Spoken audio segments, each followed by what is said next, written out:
Vous avez eu juillet 2013, et vous avez la vidéo officielle sur YouTube et Dailymotion, la représentante du Sénat américain, avec une femme sénatrice qui s'appelle Dianne Feinstein. Dianne avec deux N, deux N, E, et Feinstein, Feinstein, montagne fine, Fein, F-E-I-N, S-T-E-I-N, qui a présenté devant un auditoire, vous savez, ils font des auditions filmées, on voit ça dans les films, les feuilletons américains, et donc elle a présenté devant des représentants du Sénat américain la politique sécuritaire aux États-Unis et à l'égard du monde dans le cadre de la NSA. Bon. Et un de ses collaborateurs, vous pouvez voir ça en allant sur cette vidéo, Dianne Feinstein, et vous tapez NSA, juillet 2013, vous avez un de ses collaborateurs qui présente une grande carte, un tableau, avec l'Europe, avec une seule couleur, l'Union européenne, qui a évité tant d'attentats terroristes grâce à la NSA. Puis vous avez l'Afrique avec une autre couleur, tant d'attentats, selon eux, je ne fais que reprendre. Et chose très, très intéressante, la NSA, je rappelle que c'est un institut américain. Bon, eh bien, sur la carte, terminé. C'est la NSA qui s'occupe du problème terroriste et l'aspect sécuritaire pour tout le bloc nord-américain, Canada, États-Unis, Mexique. C'est un seul bloc. C'est l'application de la première partie de l'unité du bloc nord-américain pour l'aspect sécuritaire. Et quand j'ai vu ça en juillet 2013, donc il y a quelques semaines, on est fin novembre, eh bien, je me suis dit, s'ils ont lancé le projet pour l'aspect sécuritaire, l'aspect politique, économique, c'est pas dans 20 ans. Ça devrait suivre. Voilà, ça y est, le truc est enclenché. Après, la vitesse d'exécution, eh bien, ça, c'est à eux de voir. On sera spectateur. Mais voyez-vous, c'est ça qui est intéressant. C'est ce que vous disiez tout à l'heure, c'est que souvent, on voit des relais, des liens, on dit un tel, oui, mais il travaille avec un tel. Ce projet de bloc nord-américain, eh bien, il est ancien. La première fois où cette volonté de créer un bloc nord-américain unifié a été évoquée, 1912. Et par qui? Le colonel House. Et comment? Par un livre très intéressant, j'ai lu une réédition que j'ai acheté sur le site Amazon aux États-Unis. Le livre du colonel House, sorti en 1912, qui est un roman qui s'intitule Philippe Dru, D-R-U, Administrator. Alors, déjà, Dru, D-R-U, il y a sûrement quelque chose derrière, parce que Philippe, bon d'accord, c'est un prénom qui est un prénom anglo-saxon, mais Dru, Dru, c'est pas Smith, c'est pas Johnson, et je me suis toujours demandé pourquoi ces trois lettres, Dru, c'est quoi l'histoire? L'histoire, c'est un roman, mais vous savez, un roman qui déguise un roman politique, c'est comme Le meilleur des mondes en 1931, un roman de science-fiction, tu parles, c'est un programme politique qui est en train de nous étrangler. Bon, et d'ailleurs, entre nous se dit, qu'est-ce qu'ils doivent rire quand ils sortent ce genre de bouquin, livre considéré comme livre de science-fiction ou de roman, et en fait, c'est les cons, c'est un programme politique qui... Bon. Alors, ce bouquin de 1912, c'est l'histoire Philippe Dru, qui est un officier de West Point, l'équivalent de Saint-Cyr pour la France ou de Sandhurst pour la Grande-Bretagne, qui réussit un coup d'État aux États-Unis, qui devient dictateur, mais en fait, c'est pas dictateur, c'est administrateur, qui supprime la Constitution américaine et réussit à mettre en place un système politique, je cite Colonel House, qui aurait plu même à Karl Marx. Il faut le faire. Et dans ce bouquin, dans ce roman, vous avez, au chapitre 52, la mise en place du bloc nord-américain.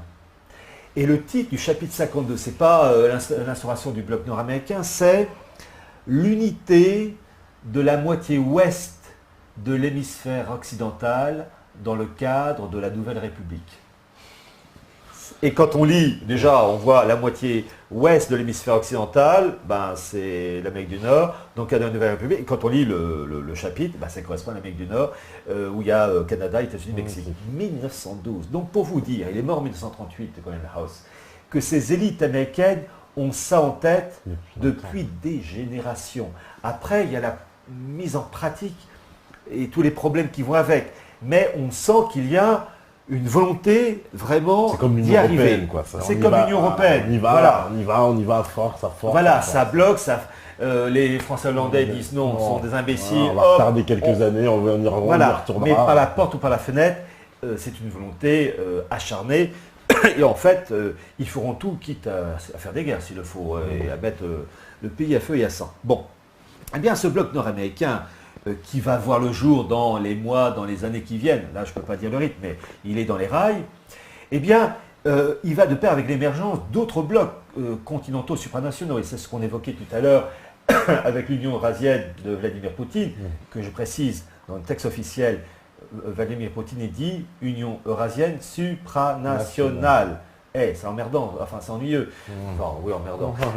Parce que la supranationale, on rentre bien dans cette volonté de créer ce Eurasia qui va s'opposer à Océania, comme le livre 1984. Donc on retrouve des similitudes. Et puis on parlait de l'Ukraine, qui a été qui a basculé du côté comment dire, russe.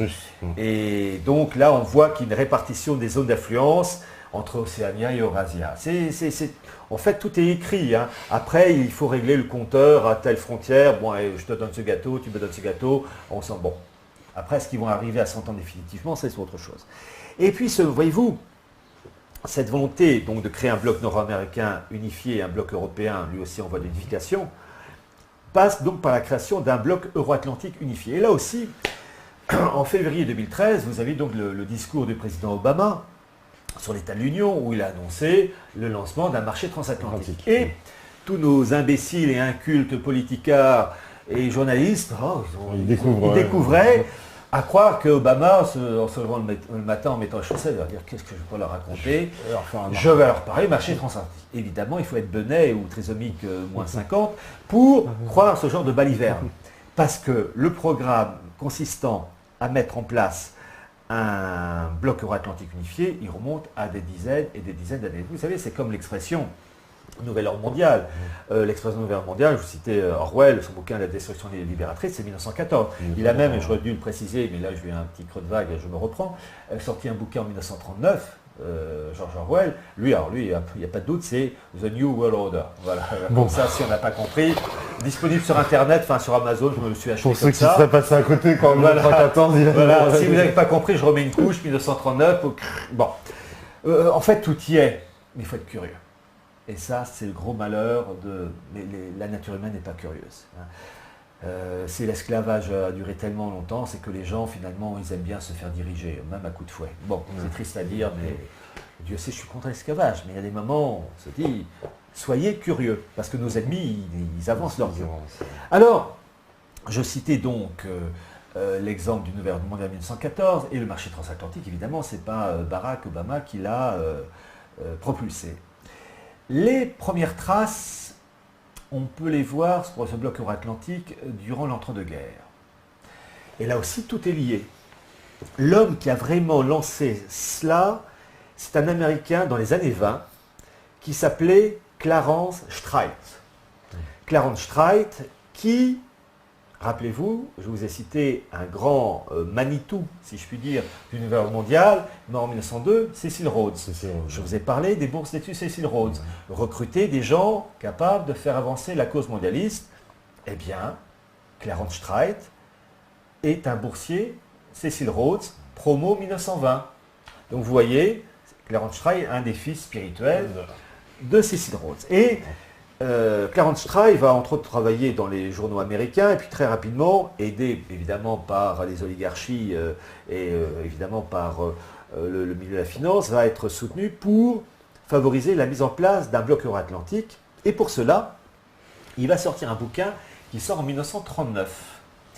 Le livre de 1939 intitulé Union Now, l'Union maintenant, et avec un sous-titre Proposition pour une union fédérale des démocraties de l'Atlantique Nord, 1939. Donc vous avez déjà l'ébauche, plus que l'ébauche, un programme d'unité euro-atlantique. La Seconde Guerre mondiale arrive et la chose reprend du poil de la bête au lendemain de la Seconde Guerre mondiale. Et là, Clarence Streit, avec les soutiens énormes, va faire avancer la chose. Alors, pour information, vous avez un site officiel, Clarence Streit est mort en 1986, et vous avez, je crois que c'est Streit Council. En tout cas, si vous avez des doutes, vous tapez Clarence Streit, S-T-R-E-I-T, vous aurez leur site officiel. Bon. Eh bien, au lendemain de la Seconde Guerre mondiale, aidé par les grandes puissances, enfin par les oligarchies et par les militaires et les services secrets, et vous allez comprendre pourquoi, Clarenstrait lance en 1954 une première déclaration transatlantique pour unifier l'Europe de l'Ouest à l'époque et l'Amérique du Nord en un seul bloc politique et économique. Et il va avoir les soutiens, bien entre autres, du premier patron des services secrets américains, l'OSS, William Donovan. Donc on voit, et entre autres du président Truman, dont le gratin. Et vous allez avoir une deuxième déclaration transatlantique qui date de 1962, qui vraiment affine, améliore ce bloc euro-atlantique, avec toute une liste de signataires, américains aussi, mais avec des Français. Et c'est sur le site Strike Council, hein, donc c'est le truc officiel. Et donc il m'a suffi de relever les noms. Alors là, c'est du gratin. Alors chez les Français... Chez les Français, vous avez une ribambelle de gaullistes à avoir signé le truc. Des gaullistes de première main. Michel Debré, Maurice Schumann. Vous avez aussi l'économiste au service de Gaulle, Jacques Rueff. Et vous avez aussi Maurice Allais, notre seul économiste et prix Nobel d'économie. Ouais. Alors pour Maurice Allais, je mets un bémol. J'aurais tendance à croire qu'il s'est fait avoir et puis il s'est récupéré parce qu'il a quand même balancé. Voilà. Il a pas mal balancé voilà, sur donc, l'euro. Voilà, mais en fait, qu'est-ce que révèle la signature de Maurice Allais, qui était une intelligence extraordinaire? Lui, comme d'autres, il n'avait pas une véritable formation spirituelle et philosophique. Parce qu'ils auraient dû comprendre que cet aspect de construction de bloc euro-atlantique reposait sur des principes maçonniques qui étaient le marchepied vers une gouvernance mondiale. Et Maurice Allais, avec grande intelligence dans bien des domaines, n'avait pas cette vision, il n'avait pas eu cette formation, lui donnant un système immunitaire permettant de flairer la menace sous des apparences idylliques. Voilà. En revanche, quand vous avez cette fripouille de socialiste Guy Mollet qui signe pour la déclaration transatlantique, lui, il n'y a pas de problème. Surtout que lui, en 1956, il avait proposé une union franco-anglaise avec le premier ministre anglais, et puis l'autre à l'époque lui avait dit, vous savez, il faudrait que la reine d'Angleterre soit reine de France, donc ça passerait pas. Déjà, ça passait pas là. Mais je rappelle, et ça les gaullistes se gardent bien, mais c'est l'histoire, il faut toujours se plier aux faits, les gaullistes qui ont signé cette déclaration, finalement, je rappelle le discours, enfin le texte lu par Charles de Gaulle le 16 juin 1940 à Paul Reynaud, texte rédigé par Jean Monnet, alors lui, serviteur américain, où de Gaulle, avec l'appui de Jean Monnet, lit un texte à Paul Reynaud, en 16 juin 40, pour une union franco-anglaise. Ah ouais. Oui. De Gaulle.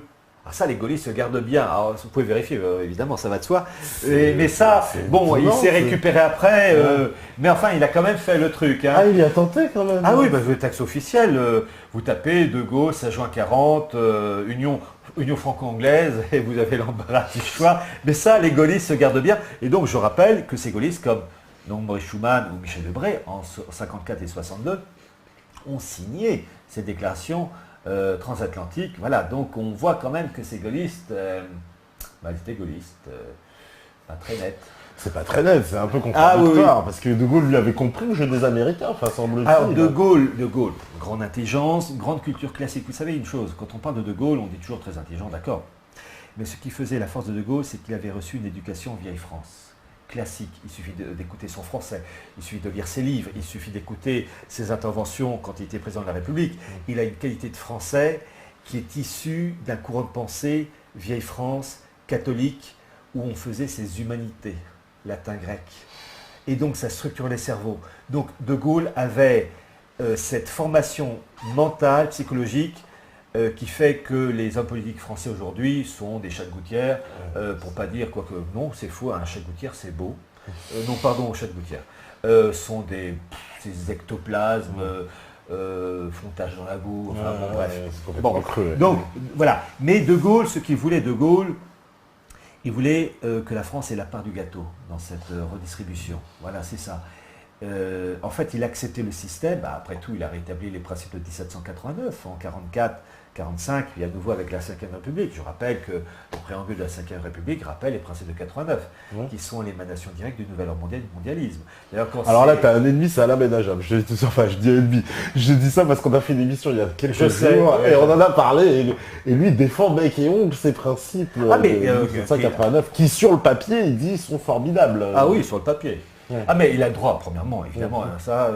à la différence de la loi Guesso, moi je suis pour la possibilité d'exprimer ses idées, qu'on aime ou qu'on n'aime pas. La liberté d'expression, c'est un droit sacré, et Alain Benjamin a tout à fait le droit de... Bon.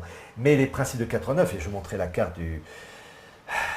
je lui en ai parlé de cette carte, parce que je la connaissais. Et alors il me dit oui, mais c'était parce que ça ne fonctionne... En fait, il me disait que les structures étatiques, en fait, présentes du temps de la monarchie, étaient en train de s'effriter et que précisément à l'époque de Louis XVI, elles étaient vraiment au bord de l'effondrement, elles n'étaient plus qu'une coquille creuse, donc tout a pu...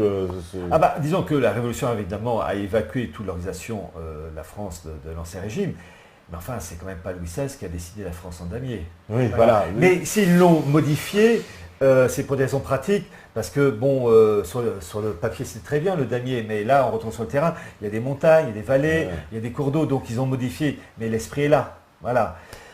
Et ensuite, on va voir avec le noachisme, l'esprit 89, on en parlera. On en parlera. Voilà. Disons que j'essaierai d'être factuel. Après, on est pour qu'on ait conséquences, mais au moins le factuel, c'est le factuel, hein. Le feu brûle. Bon. Et donc, cette volonté de créer ce bloc euro-atlantique, Clarenstrait, évidemment, joue un très grand rôle. Je vous ai cité tout à l'heure l'euro de la pan-Europe, le discours de Coudenhove en 1950, créer une union atlantique, l'Angleterre faisant le pont entre l'Europe et l'Amérique, une fédération à trois. Voilà, donc en 1950, on voit. Bon. Et puis, vous avez le fameux discours du président Kennedy, du 4 juillet 62, la fête nationale américaine, qui parle de créer une interdépendance entre l'Europe et l'Amérique, de créer un bloc euro-atlantique. D'ailleurs, dans mon bouquin, j'ai cité les passages clés de son discours. Il dit à un moment donné, président Kennedy, qu'il faut penser d'une manière intercontinentale. Il appelle cela, entre l'Europe et l'Amérique, mettre en place une déclaration d'interdépendance.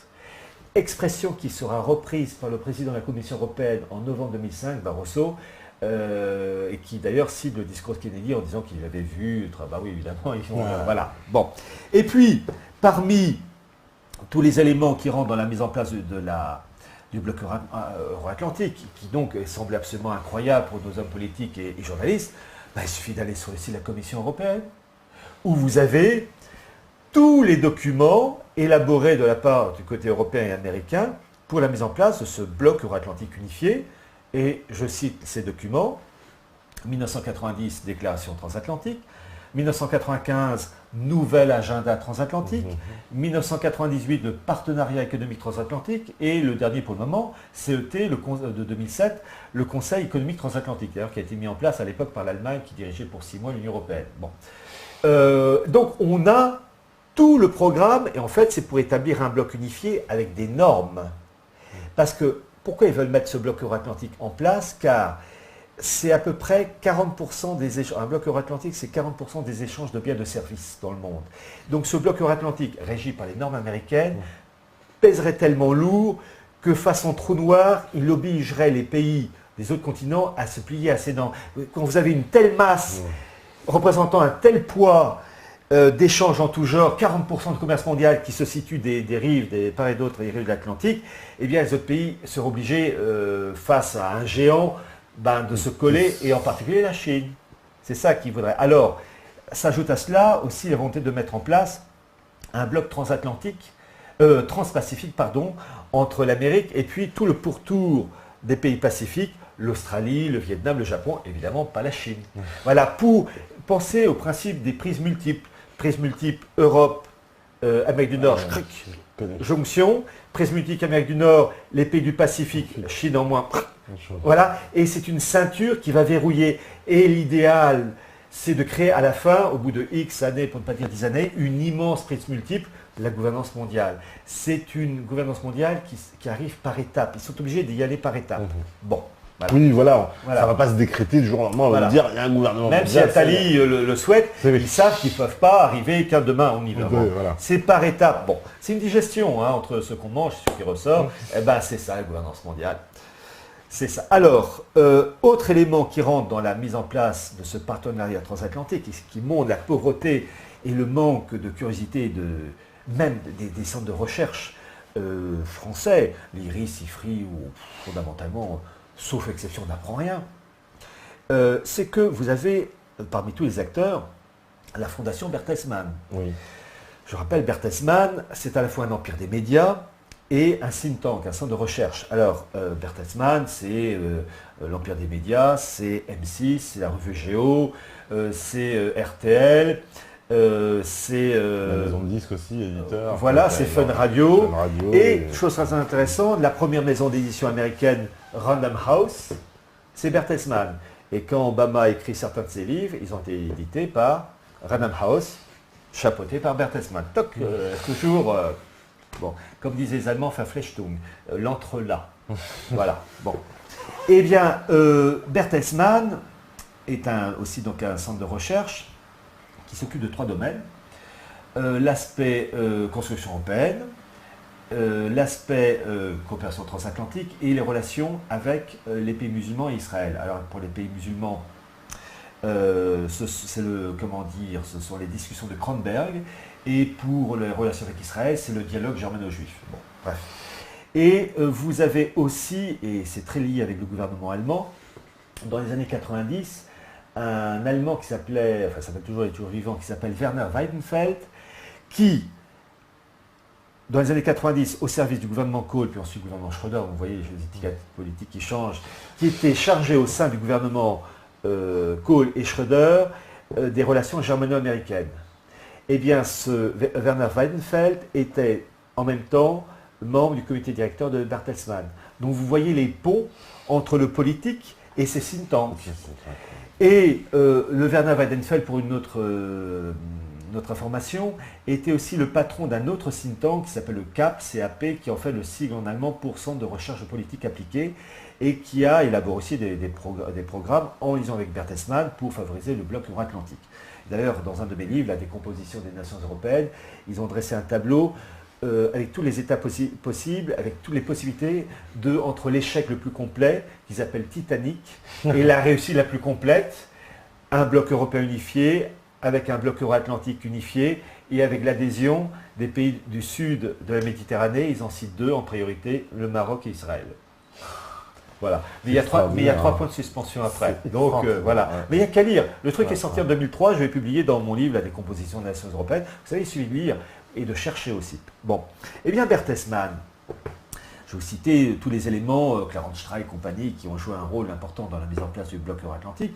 Bertelsmann, qui est un empire des médias, et il y aura donc des ressources financières pour nourrir le think tank qui va avec, enfin la fondation Bertelsmann, eh bien, a réuni pendant pas mal de mois des spécialistes allemands, mais aussi anglais, américains, ce qu'on appelle des Français comme Trichet, ou des Italiens comme Mario Monti, pour établir un socle très élaboré pour réussir ce marché transatlantique d'un point de vue politique et économique.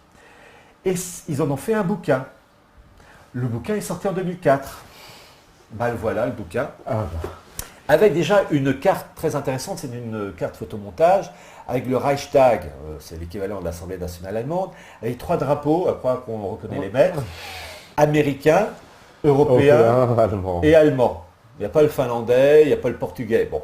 Et vous avez ce livre qui est sorti en 2004 et vous pouvez le certifier, sorti en 2004. Il raconte, alors il y a Werner Weidenfeld. Tiens. Et vous avez tout à la fin toute la liste des participants. Il raconte tous les éléments pour mettre en place le groupe sécuritaire, mais aussi tout l'aspect économique pour réussir ce bloc euro-atlantique. Ce bouquin est sorti en 2004. Je l'ai donc depuis quasiment 10 ans. Mais en fait, il m'a suffi d'aller sur le site de la Fondation Bertelsmann. À l'époque, il faisait de la pub, il faisait un résumé. Et c'est en lisant le résumé du bouquin, je me suis dit, mais ce livre, c'est une bombe. Je me le suis commandé. Je l'ai lu, et puis je l'ai lu, et je l'ai annoté, paraphé. Et c'est très intéressant parce qu'ils évoquent dans ce bouquin les relations entre la Fed et la BCE. Parce qu'à partir du moment où vous mettez un bloc euro-atlantique en marche, il faut penser à la monnaie. Alors, il y a deux choses l'une. Soit il y aurait deux monnaies, l'euro, même si on sait qu'un jour ou l'autre ça va se casser la gueule, c'est Babel. Mais pour le moment, je fais comme si une monnaie nord-américaine, dollar nord-américain, euro, peu importe le nom. Ouais. Alors, soit ce serait deux monnaies à parité fixe pour gérer ce marché transatlantique unifié, voire même une fusion pour créer une nouvelle monnaie transatlantique. Et il cite dans les textes officiels, et évidemment, je serais ravi de pouvoir vous le montrer. Alors oui, pour le bloc euro-atlantique, vous savez comment ils appellent ça? Ils appellent ça la mise en place du G2. Voilà. Ils appellent ça aussi le bloc Europe-Amérique. Et on a viré les 5 autres. Quoi. Voilà. Et pour la... Bon, alors évidemment... c'est dans le livre. C'est dans le livre. C'est dans le livre. Ils veulent mettre en place ce qu'ils appellent, entre la Fed et la BCE, je cite le truc qui est dans le bouquin, une arène monétaire. Arène monétaire. A monetary arena. Une arène, par définition, c'est un lieu clos. Et bien moi j'en conclus, c'est une monnaie transatlantique, soit deux monnaies à parité fixe. Enfin plutôt une qui sera assujettie à l'autre. Enfin je fais comme si... Bon. C'est comme... Alors, voilà, donc vous voyez, ouais. c'est dans ce bouquin et il n'y a qu'à lire. Est-ce que vous avez entendu parler aussi du fait qu'il y ait des représentants du Parlement européen qui siègent à la Chambre des représentants? Oui, il y a des représentants. Et ils œuvreraient apparemment à la... Enfin, pas toujours pareil, certainement dans les rouages de cette machinerie, en tout cas, à l'élaboration d'une chambre transatlantique. Donc oui. Un super parlement... Alors ça, c'était évoqué de manière plus officielle dans des résolutions de l'Union européenne, enfin du Parlement européen, pardon, différentes résolutions appelant à la mise en place d'une assemblée transatlantique. Vous avez des résolutions? Ah oui, ça, je les cite.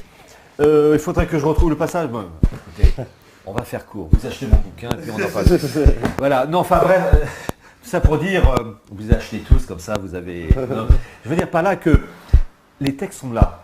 Et effectivement, vous avez eu différentes résolutions du Parlement européen appelant entre autres à la mise en place d'une assemblée transatlantique. Mais c'est normal.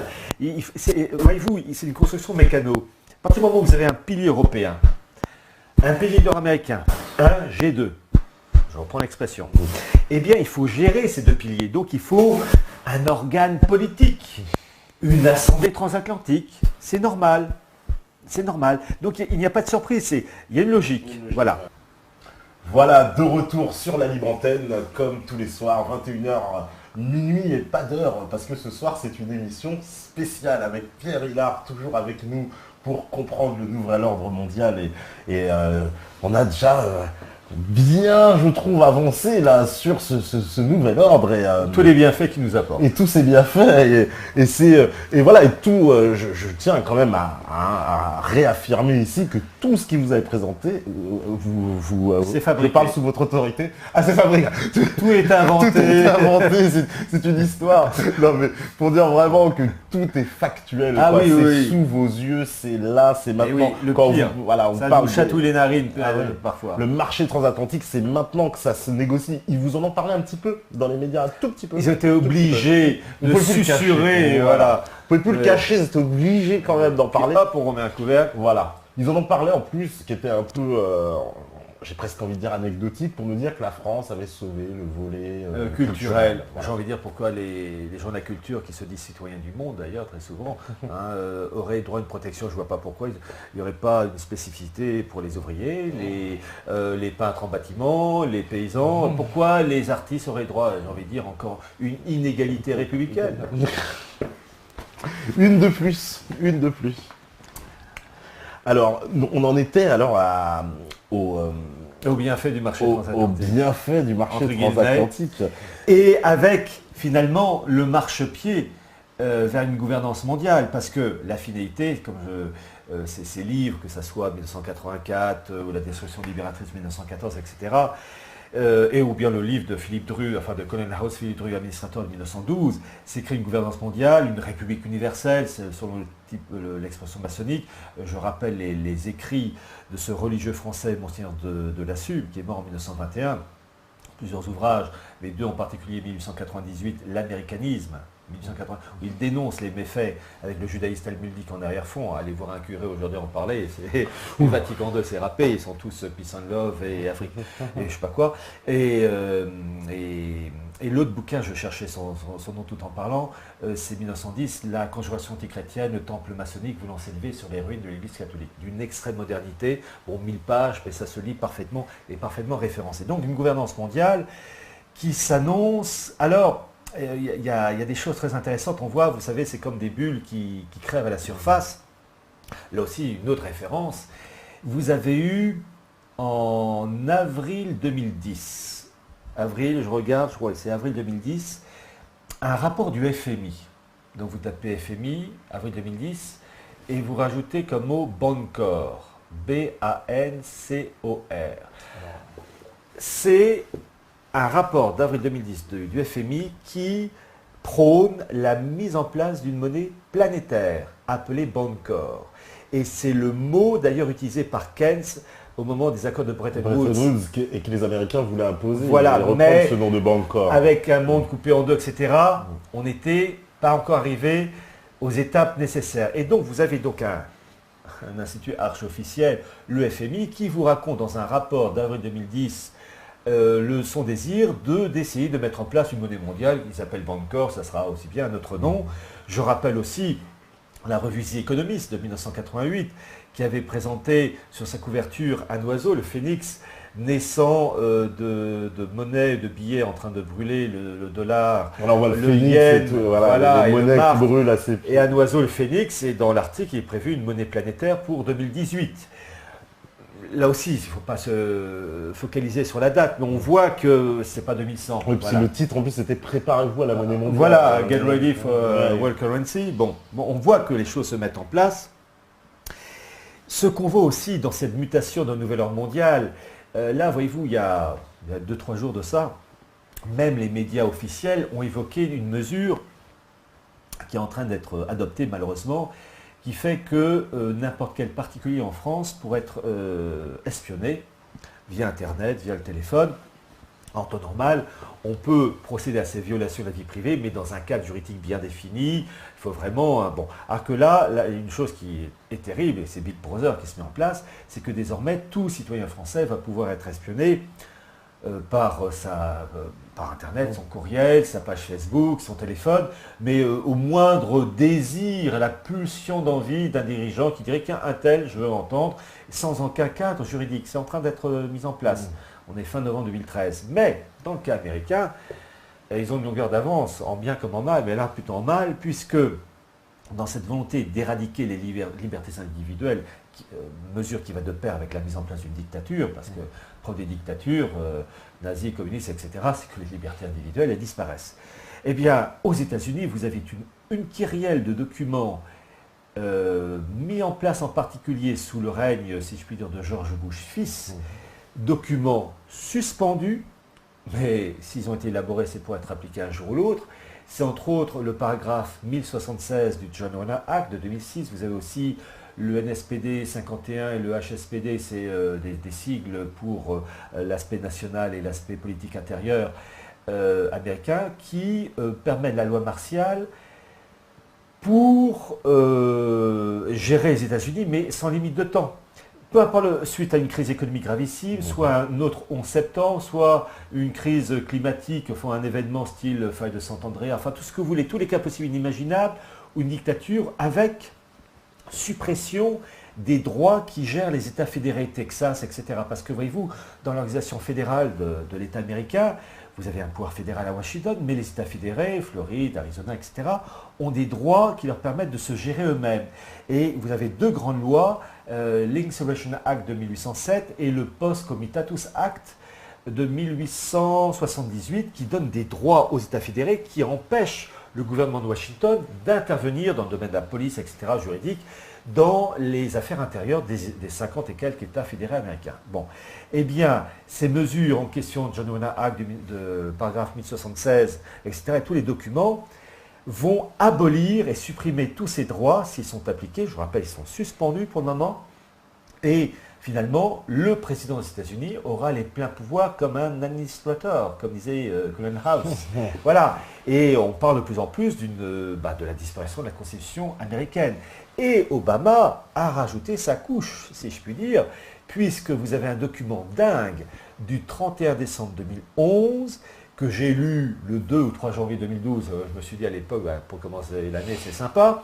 Ce document, c'est le NDAA 1540, NDA pour National Defense of Authorization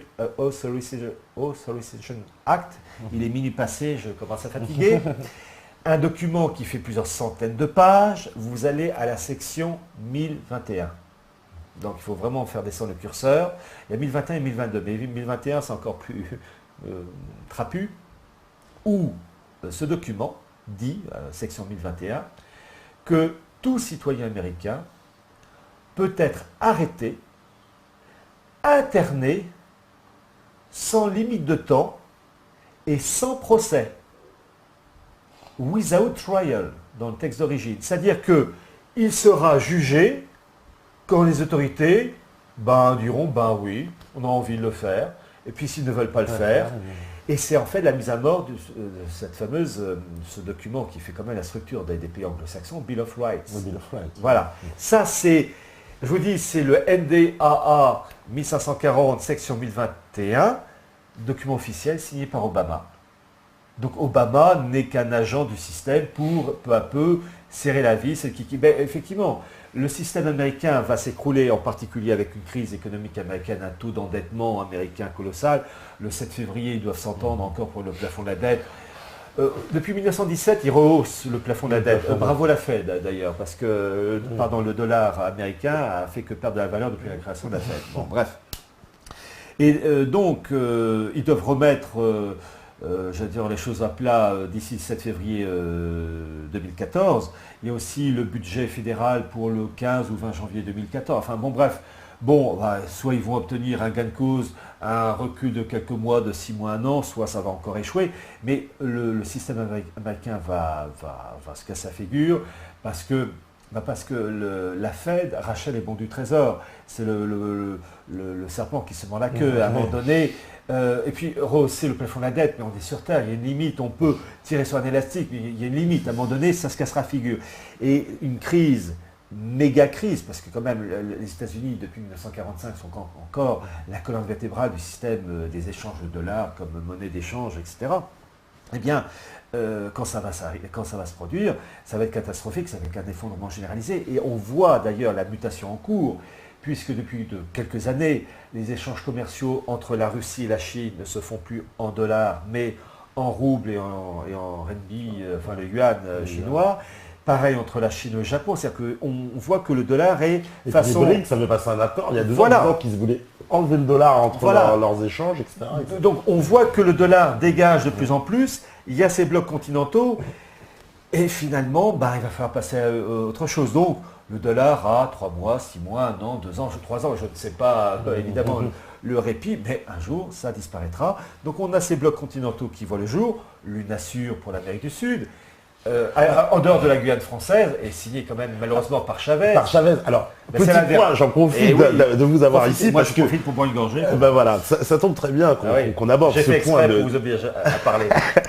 Ça tombe très bien qu'on apporte ce point de l'UNASUR, parce qu'ici même, on avait reçu Vincent Lapierre. Oui, j'ai vu un extrait. Ah, voilà. Et très intéressant, ce Vincent. Vraiment, ce que j'ai vu va être très passionnant même. Voilà, il a aussi une grande admiration pour votre travail, mais il me dit, j'ai un désaccord avec Pierre Hillard sur cette question d'UNASUR. Alors je lui dis, justement, expliquons, et il me dit, je lui dis que, je lui avais annoncé votre venue, il m'a dit, il faut absolument que tu lui poses la question quand il vient.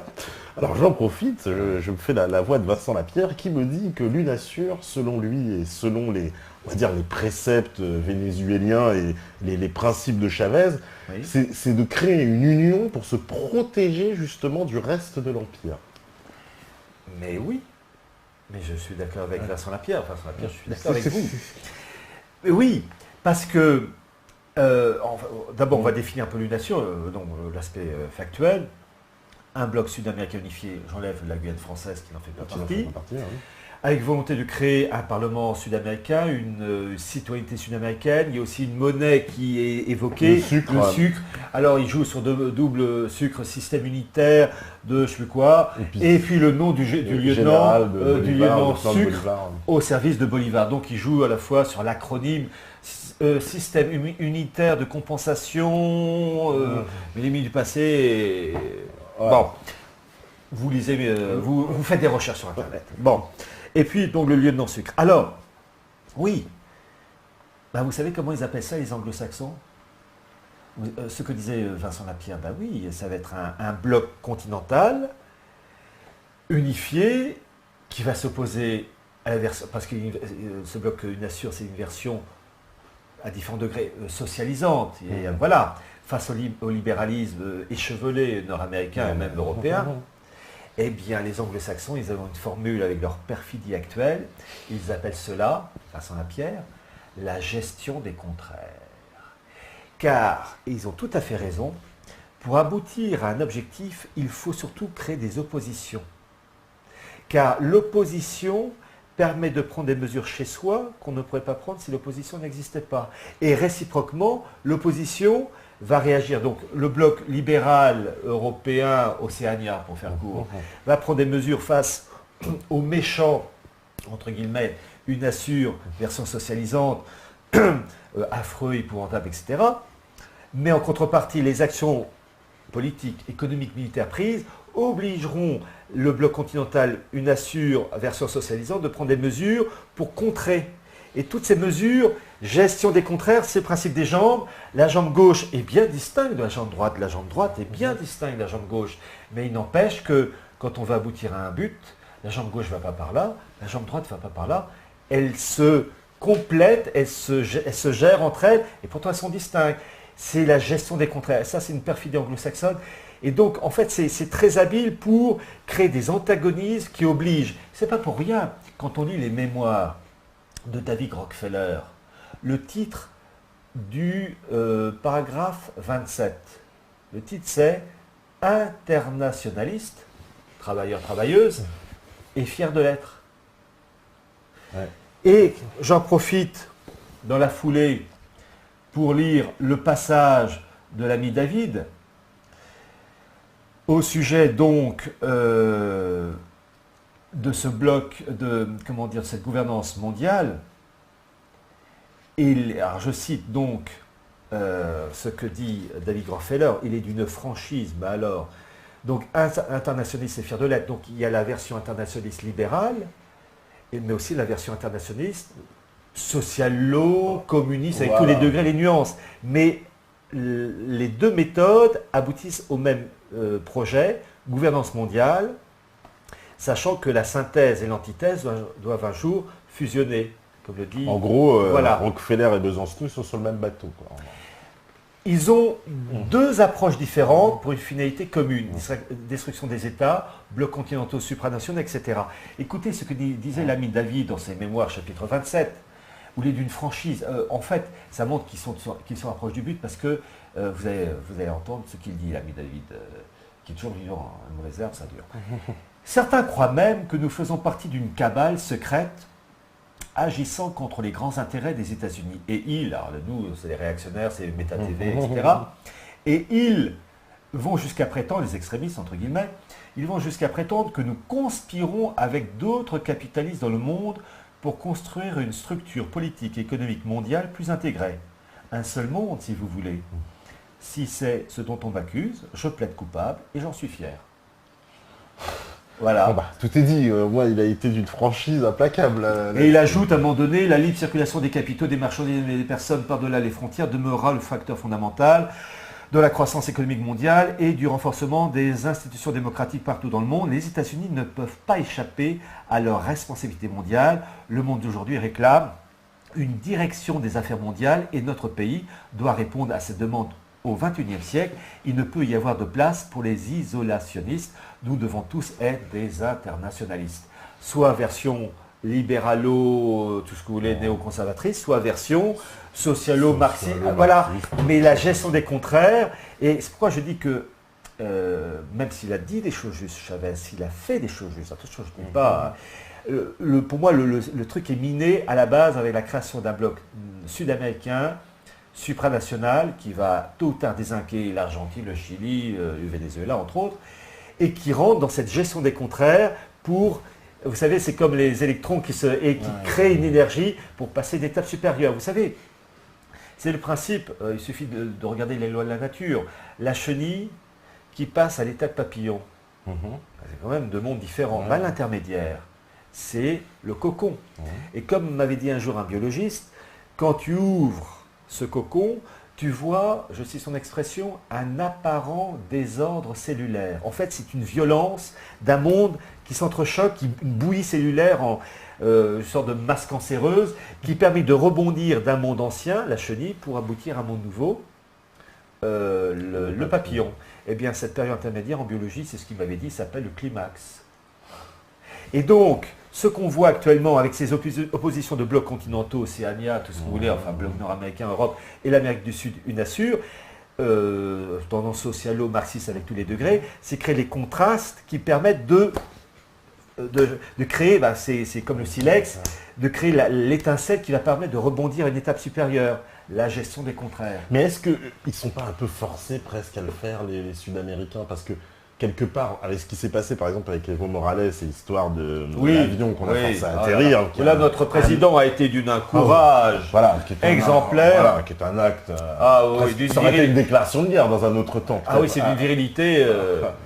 Et donc cet acte-là, on sait que Evo Morales, quand il est rentré, il avait convoqué les autres présidents d'Amérique du Sud. D'ailleurs, on n'a pas fait grand bruit ici, ils n'ont pas trop parlé des suites. Et il était question, un peu, quelque part, ils ont dit qu'on va créer une espèce d'OTAN sud-américain. Pour se défendre. Mais c'est très habile. Mais on est presque obligé de les comprendre, de dire, mais ils veulent se défendre, non? Qu'ils créent une coopération étroite d'États souverains, mais qu'ils le fassent. C'est un peu comme, vous habitez dans un quartier, et tous les gens se connaissent. Les voisins se connaissent, disent bonjour, voire même sont invités à manger. Mais puis un jour, il y a un travail à faire, il y a restauration d'un appartement, et il faut de la main-d'œuvre. Et les voisins vont venir. Ils vont, donc des familles entre elles qui s'entraident pour repeindre, refaire le parquet, tout ce que vous voulez. Ce n'est pas parce qu'ils vont s'entraider, ces voisins et ces différentes familles, que pour autant ils doivent dormir dans le même plumard. Oui, bien sûr.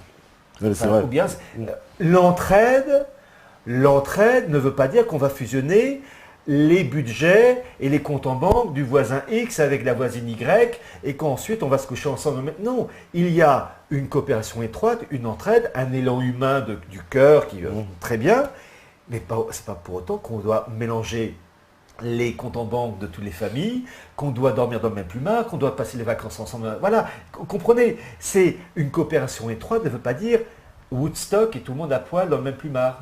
Voilà, enfin c'est une coopération. Et pareil pour les États, c'est-à-dire une coopération étroite ne veut pas dire confier son budget à son voisin qui lui-même confie son budget. Non, c'est on coopère, tu as ça, on peut faire ça, s'entraider. C'est un peu comme si on s'entraidait pour une chose. Je dis, moi j'ai envie que votre budget, votre compte en banque soit à mon nom.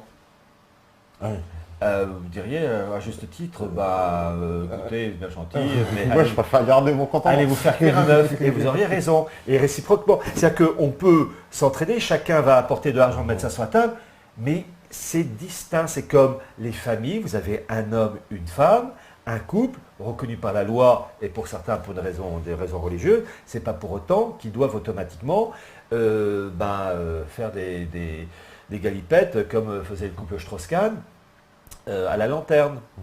Voilà, des parties fines.